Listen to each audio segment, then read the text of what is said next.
President Trump told reporters late today that he envisions protections for young undocumented immigrants, in his words, morphing into citizenship in 10 to 12 years. This, as the White House said, it will make public an outline of an immigration reform bill next Monday. And all this on the same day the U.S. Justice Department stepped up pressure on so-called sanctuary cities that shelter undocumented immigrants. Officials sent letters threatening to subpoena officials in 24 cities to prove they are complying with immigration rules. John Yang has more on the immediate backlash to this. Judy, anger over the letters led some mayors, like New York's Bill de Blasio, to skip a White House meeting with Mr. Trump to talk about infrastructure, opioid addiction, and other topics. Speaking to the city leaders who did attend, the president had a message for those who did not. Sanctuary cities are the best friend of gangs and cartels like MS-13. You know that. The result in the death rate around sanctuary cities in and around for innocent Americans is unacceptable. The mayors who choose to boycott this event have put the needs of criminal illegal immigrants over law-abiding Americans. But let me tell you, the vast majority of people showed up. Okay, the vast majority. Because the vast majority believe in safety for your city. For more on this, we're joined by two mayors, Republican John Giles of Mesa, Arizona, and Kathy Sheehan of Albany, New York, who's a Democrat. Mayors, both of you, thanks for joining us. Mayor Sheehan, let me begin with you. You were not invited. You're not invited to the White House meeting, but you were a recipient of one of those letters. Your city was a recipient of one of those letters. What's your reaction to that? Well, I think it's unfortunate that we continue to hear rhetoric out of Washington that really fails to understand what's happening in our cities and why a city like Albany would choose to label itself as a sanctuary city. This is not about hiding undocumented immigrants in the basement of City Hall. It's not about allowing criminals to be free. If somebody commits a crime in the city of Albany, whether they're an immigrant or whether they're a citizen, they're going to be prosecuted. This is about making sure that all of our residents feel safe coming forward to law enforcement if they've been the victim of a crime, if they have been the victim of human trafficking. We want to ensure that our cities are safe, and I think that mayors can add a lot to the dialogue and to the understanding that I think the White House and this Department of Justice needs to have with respect to what neighborhood policing means, to what it means to truly have community policing in a city.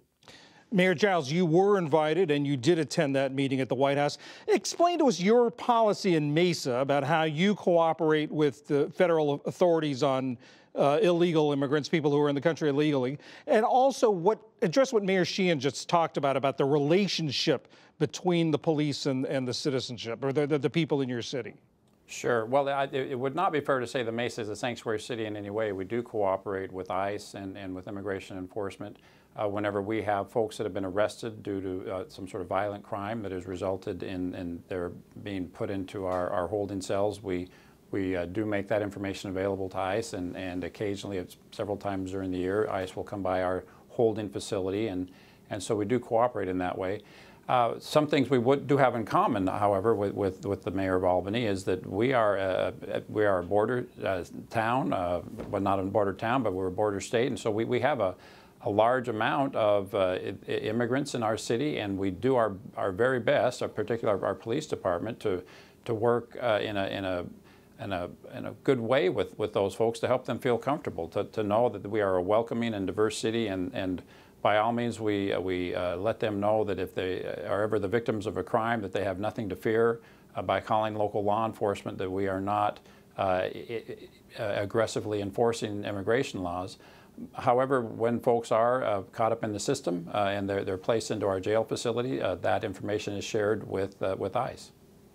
Mayor Sheehan, today the press secretary at the White House, Sarah Huckabee Sanders, said mayors can't pick and choose what laws they obey. What's your response to that? Well, my response is that we're not picking and choosing what laws to obey. Our position is that we are in compliance with the law, and that the this definition of sanctuary city doesn't exist. The president's own chief of staff, when asked to define it, said, "I haven't got a clue." And so there's no federal definition of sanctuary city. It's a term that gets thrown about that I think is really misunderstood. But I think ultimately, when it comes to policing, it's local decision making that needs to drive our policies at the local level. And we also cooperate with ICE. This isn't as though we are hiding people from the federal government. But what we're saying is that in the city of Albany, it's not our police officers' role to be checking on people's immigration status. That's not part of what the role that we play with respect to policing at the local level. And so I think there's a lot of inflammation of this issue, and it's really dividing us. And the concern that I have as a city that has a large refugee population is that it frightens people. It frightens newly arrived immigrants to our city in a way that is not healthy and helpful for keeping our entire city safe. Oh, Mayor Sheehan, very quickly, are you going to provide the documents, the information that the Justice Department's asking for? We believe that we've already provided all of the information that they're asking for. We are in the process of reviewing this new request for information, and I'm waiting for our law department to review that, and we will look at that, and if there is additional information that we need to provide, we'll provide it. Mayor Giles, we have less than 30 seconds left. You may have heard the president said that he supports DACA recipients, a fix to the DACA program, allowing them to become citizens within 10 to 12 years, which is essentially what was in the Lindsey Graham, Dick Durbin proposal that he earlier rejected. You support that? That's great news, absolutely. As I indicated earlier, there's a lot of folks that live in my community that are DACA registered folks. I've been very outspoken in support of DACA, so it's great to see the president evolve on that. Hopefully that he and Mr. Schumer can get that down in writing, and we can have a DREAMER Act, a standalone DREAMER Act, and get this out of the political football arena and provide a pathway to citizenship for these very patriotic, great Americans. And I have lots of them in our community. We love them, and I hope the president follows through on his comments today. Mayor Giles, Mayor Sheehan, Mayor Giles of Mesa, Mayor Sheehan of Albany, thanks so much for joining us. Thank you.